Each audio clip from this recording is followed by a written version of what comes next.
saat ini, hari ini, meningkat 973 orang. Peningkatan ini luar biasa dan peningkatan inilah yang tertinggi. Peningkatan yang tertinggi ini terjadi di Jawa Timur khususnya. Sehingga totalnya menjadi 20.162 orang. Kasus sembuh meningkat 263 orang sehingga totalnya menjadi 4.838 orang. Kasus meninggal 36 orang sehingga total menjadi 1.278 orang. Sudah 392 kabupaten kota yang terdampak. Kasus ODP yang masih kita pantau dalam pemantauan sebanyak 50.187 orang.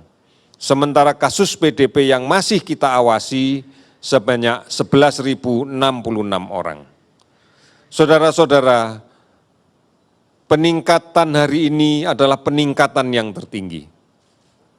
Oleh karena itu, mari kita kembali kepada hal yang mendasar. Bahwa kasus baru ini muncul akibat adanya kelompok rentan, adanya orang yang rentan yang tertular orang lain yang membawa virus ini, yang membawa penyakit ini. Sementara kita lihat siapa yang membawa penyakit yang berada di tengah-tengah kita, susah untuk bisa kita dapatkan. Oleh karena itu, maka mencuci tangan dengan menggunakan sabun dan air yang mengalir, ini harus dilakukan sesering mungkin setelah kita menyentuh barang-barang, terutama apabila berada di ruang publik. Apabila kita kembali dari pasar, kembali dari toko, kembali dari bepergian, lakukan ini. Cuci tangan, gunakan sabun. Kemudian, pakai masker apabila keluar rumah. Kita tidak pernah tahu siapa yang sakit di luar rumah. Hindari berkumpul, jaga jarak, setidaknya 1 meter. Dalam situasi sekarang, di mana kebutuhan-kebutuhan untuk hari Lebaran sangat dekat, maka hati-hati dan cegah. Kita bisa mengatur untuk secara bergiliran, bergantian, menuju ke toko, menuju ke warung, dengan tetap memperhatikan jarak 1 meter. Ini adalah upaya bersama yang harus kita laksanakan bersama-sama. Dan inilah peran siapapun untuk saling mengingatkan.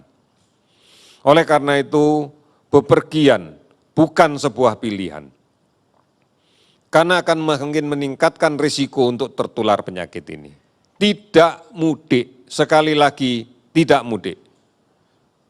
Oleh karena itu saudara-saudara sekalian, mari di dalam situasi yang semakin sulit ini, kita harus bergandeng tangan, kita harus memahami permasalahan secara benar.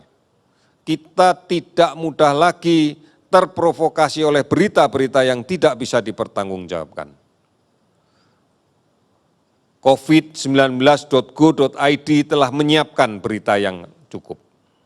Kemudian call center 119, akun media sosial @lawancovid19, kemudian Halo Kemkes, aplikasi online dan layanan telemedicine yang lain, dan juga ikuti berita terkini yang secara rutin disiarkan tiap hari oleh TVRI dan RRI, dan juga disebarluaskan oleh televisi dan radio swasta lainnya.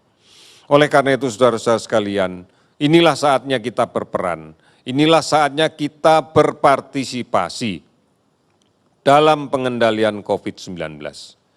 Mari kita lindungi diri kita sendiri, mari kita lindungi keluarga kita, mari kita lindungi lingkungan kita. Hanya dengan cara ini kita bisa melindungi Indonesia.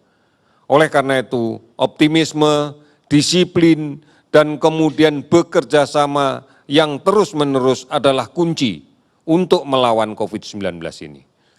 Kita bisa dan pasti bisa. Saudara-saudara, sekian dan terima kasih.